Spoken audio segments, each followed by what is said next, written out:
हाय मित्रांनो, माझे नाव रॉकी आहे आणि मी मुंबईचा आहे. मी 23 वर्षाचा आहे आणि बी एच्या पहिल्या वर्षाचा विद्यार्थी आहे. माझी बॉडी सामान्य आणि मस्त व्यक्ती आहे. माझ्या जीवनाचा एकच मंत्र आहे, खुश करा आणि खुश राहा. तसा मी ओडिसाचा आहे आणि मुंबईतल्या माझ्या मित्राबरोबर राहतो. आता मी माझ्या गोष्टीकडे येतो. मला मुंबईला येऊन फक्त 5 महिने झाले आहेत. मी ज्या बिल्डिंगमध्ये राहतो तिकडे दुसऱ्या मजल्यावर एक गुजराती फॅमिली राहते. त्यांच्या घरात पती, पत्नी आणि त्यांचा 4 वर्षाचा मुलगा राहतात. ते अंकल 30 वर्षाचे असतील आणि आंटी 28 वर्षाची असेल. ती गृहिणी आहे. तिचे नाव राखी आहे. ती दिसायला खूप सुंदर आहे. तुम्हाला माहीतच आहे की गुजराती मुली असतातच सुंदर आणि सेक्सी. त्यांची भेदक नजर, चिकनी कमर, गोरे शरीर कोणाचेही निरोप खराब करते. त्यांना पाहून कोणाचाही लांड उठावे. जेव्हा मी तिला पाहायचो तेव्हा माझी नजर तिच्या बॉलवरून बाजूला जात नव्हती. तिची उंची 5 फूट 5 इंच आणि फिगर 36-28-34 होती. ती नेहमी विदेशी कपडे घालून असते आणि जास्त करून ढिल्ली टी शर्ट घालून फिरते. मला आधीपासून माझ्यापेक्षा जास्त वयाच्या स्त्रीबरोबर सेक्स करणे आवडते. आमची बिल्डिंग 3 मजली आहे. मी जेव्हा पहिल्यांदा फ्लॅटवर येत होतो तेव्हा मी तिला पायरीवर येताना पाहिले आणि पाहतच राहिलो.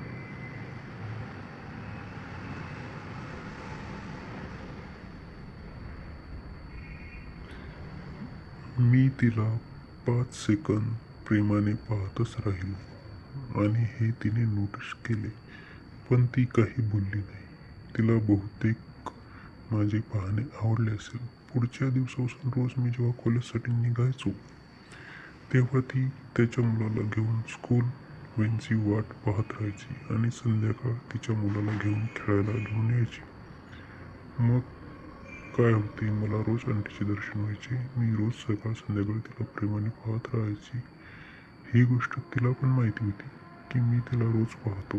आता मी तिला कसे पण करून ठोकायला पाहत होतो, पण मला काही गडबड पण करायची नव्हती, कारण मी मुंबईत नवीन होतो आणि मला खूप त्रास सहन करून एक घर मिळाले होते. मग मी ठरवले की स्वतः काही प्रकार घेणार नाही. मग दुसऱ्या दिवशी मी जेव्हा कॉलेजसाठी निघालो तेव्हा मी पाहिले की आंटी माझ्याकडे वेगळ्या नजरेने पाहत होती आणि मी समजलो की आता आग दोन्ही बाजूंनी लागली आहे आणि लाईन पण साफ आहे. तरी कोणी पुढे काही करत नव्हते आणि मला तिच्याकडे पाहून वाटत होते की ती तिच्या पतीवरून संतुष्ट नाही. असे पण तिचा नवरा दिसायला काही खास नव्हता. तिच्यासाठी तो आदर्श पती नव्हता. मी दिवसभर कॉलेजमध्ये विचार करत राहिलो की काय करू. मी तिला प्रपोज करू की वाट पाहू, माझ्या डोक्यात हे चालू होती. आणि जेव्हा मी संध्याकाळी परत आलो तेव्हा आंटी गेट जवळ उभी होती. मी तिला पाहून स्माईल दिली, पण तिने पुढचे पाऊल उचलले.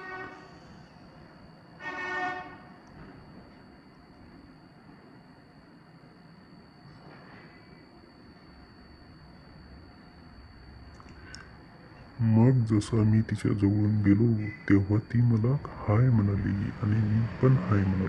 तिने विचारले की काय करतोस, नाव काय आहे, आणि मी पण तेच विचारले. तिने तिचे नाव राखी सांगितले आणि म्हणाली की माझ्या हॉलची ट्यूब लाईट चालू होत नाही, तू जर तेवढे पाहिले तर चांगले होईल, कारण वॉचमन पण दिसत नाही. पण मी हे ऐकून लगेच हो म्हणालो. मग मी तिच्या घरी जाऊन चेक केले तर तिची ट्यूबलाईट खराब झाली होती. मग मी दुकानात जाऊन नवीन ट्यूबलाईट घेतली आणि त्यांना लावून दिली. मग जसे जसे 9 वाजले मी सरळ तिच्या घरी गेलो आणि मला माहीत होते की तिचा नवरा 8 वाजता घराबाहेर पडतो आणि त्यांचा मुलगा पण शाळेत गेलेला असतो.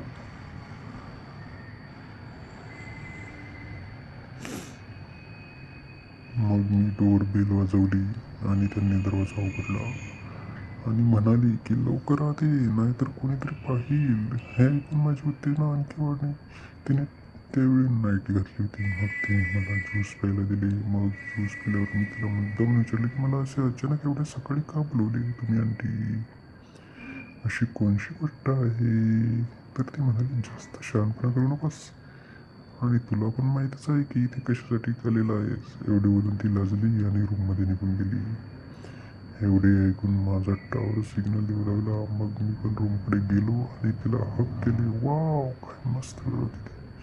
ती पहिल्यांदा त्यांच्या बॉलला माझ्या शरीराने स्पर्श केला होता आणि तिला वेड्यासारखं किस करायला लागलो. मी जेव्हा रोमॅन्टिक म्हणतो तेव्हा जंगली जनावरासारखं होतो. आता मला पण ती साथ देत होती. आम्ही दोघे भुक्या जनावरासारखे एकमेकावर तुटून पडलो. आम्ही असेच 15 मिनिटे जोरजोराने किस करत राहिलो.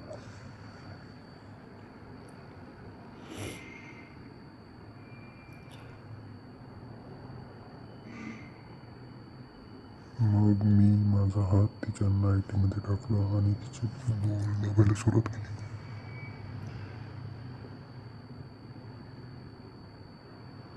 वाव, काय बूब होते.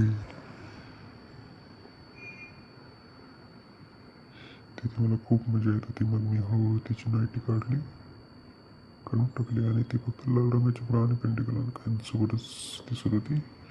सांगू शकत नाही. मी तिच्या मुलाची हुक उघडली आणि तिच्या बोलवर उठून पडलो. मग मी वेड्यासारखं तिच्या बोलला दाबू लागलो आणि चोपू लागलो. मध्ये मध्ये चावू पण लागलो. मी सगळं इतकं जळण करत आहे. श्वास सोडल्याने आऊच करू लागली. म्हणू लागली दाब आणि जोरात दाब. हे ऐकून मी वेड्यासारखं दाबलो. बोल दाबायला खूप मजा येत होती. सर्व 15 मिनिटं चालले आणि मी इतकं रमलेली होती की जेव्हा मी माझा हात तिच्या पेंटीवर टाकला तेव्हा ती पेंटी तिच्या पाण्याने ओली झाली होती. मग मी पटकन तिची पॅन्टी काढून बाजूला फेकली आणि मग बच्चीला पाहत राहिलो. काय मस्त बच्ची होती. एकदम क्लीन शेव पिंक रंगाची इतकी गरम होती की काय सांगू मला. तिला पाहून मी तिच्यावर तुळून पडलो आणि वेड्यासारखं बच्चीला सोडलो. मग माझ्या दोन्ही हाताने तिची बॉल पण दबवलं होती. सर्व सत्य आकाशात बसली. उच्च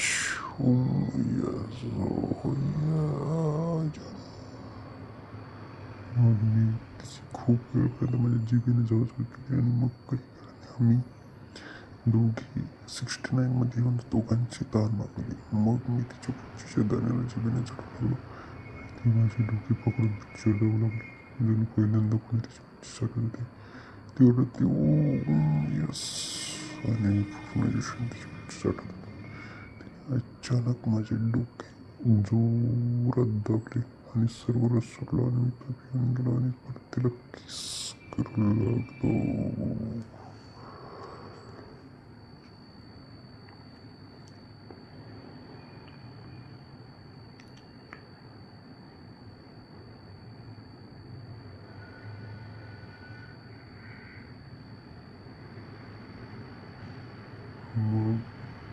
मग की माझा लहान चोपता ती अगोदर नाही म्हणाली पण ती म्हणजे चलणार पडली आणि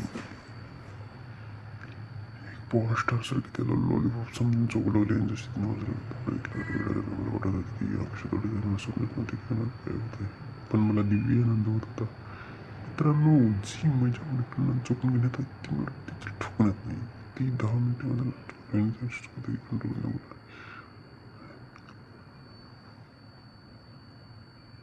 आणि माझ्या घरी निघाली आणि तिने माझे सर्वपणे म्हणून टाकले. आता आम्ही दमलो होतो आणि मग 5 मिनिटं आम्ही असेच राहिलो.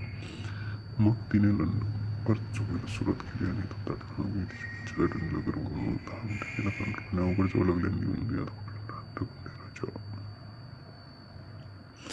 मित्रांनो, ती आता वेड्यासारखी झाली होती. ती तिच्या बच्चेला माझ्या जीवीकडे करत होती आणि माझ्या डोक्यात तिच्या बच्चे लावत होती. आता जेव्हा मला वाटलं की ते पूर्ण झालं तेव्हा मी तिच्या डोक्या वाकासारखं तुला आणि तिच्या बॉल दाबू लागलो आणि चोकलो. मग मी माझं लहान बच्ची ठेवलं आणि बाहेर काढलो. पण माझा लहान थोडंच जात होता. तेव्हा मला समजले की तिच्या लहान छोटा असेल त्यामुळे तो तिला दुष्ट करू शकत नसेल किंवा हिची जगण्याची इच्छा जास्त असेल. मग विषयांना लावता एक जोरात ठोका दिला तर माझं आंदोलन तिच्या पुच्छेत गेलं आणि ती ओरडली, बाहेर काढ, खूप दुखते आहे मला. मग मी नंडू बाहेर काढला आणि 1 मिनिटानंतर एक जोरात ठोका दिला आणि माझं नंड नदीच पच्चीत गेला आणि मी तिला लगेच किस करू लागलो.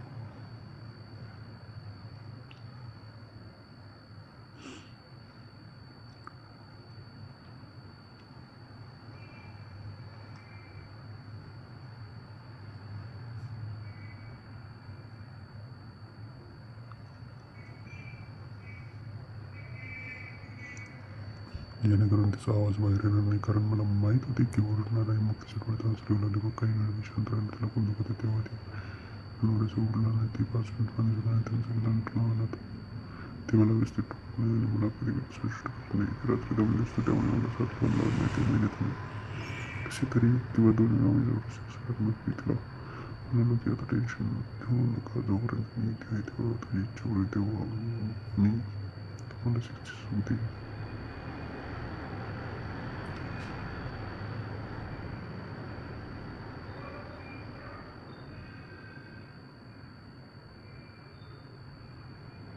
आता तिचा त्रास पण कमी झाला होता आणि मला पण दिवस आला.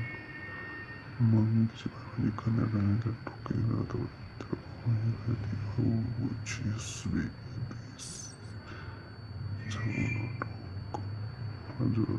काढून टाकून जास्त टोकने झाले उतारलेले आहे. बिचारी माझा नवरा म्हणजे किंमत करत नाही. तो टोकून चढून टोकायला करायच्या टोक मी पण तुझी आहे तेव्हा तुझी इच्छा असेल तेव्हा तुझी टोकायची असेल तेव्हा मला जोरात चढ ऐकून माझा जोश वाढला आणि माझी स्पीड वाढवली.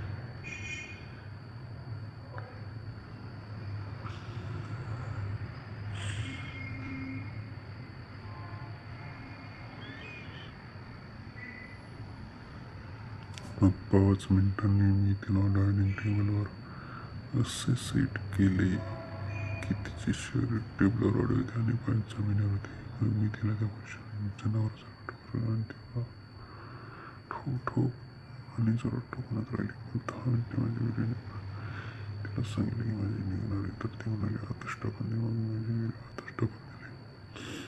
आता आम्ही दोघे दमले एकमेकांच्या मिठीत लागलो. मग थोड्या वेळाने ती मला म्हणाली की मला तुझ्यावर बसून ठोकायचे आहे.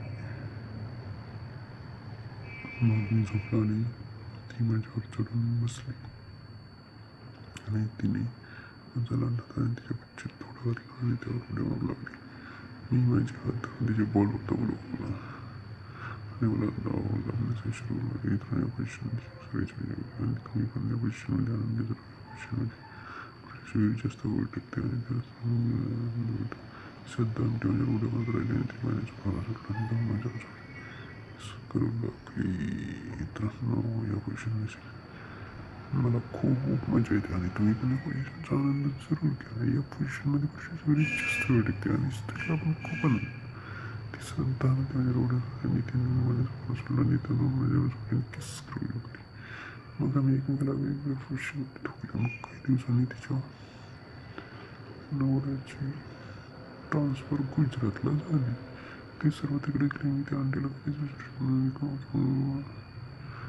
फक्त फोन आता आमच्या टोटल विषय वाटत नाही. धन्यवाद मित्रांनो. चॅनल सबस्क्राईब करा अर्जंट.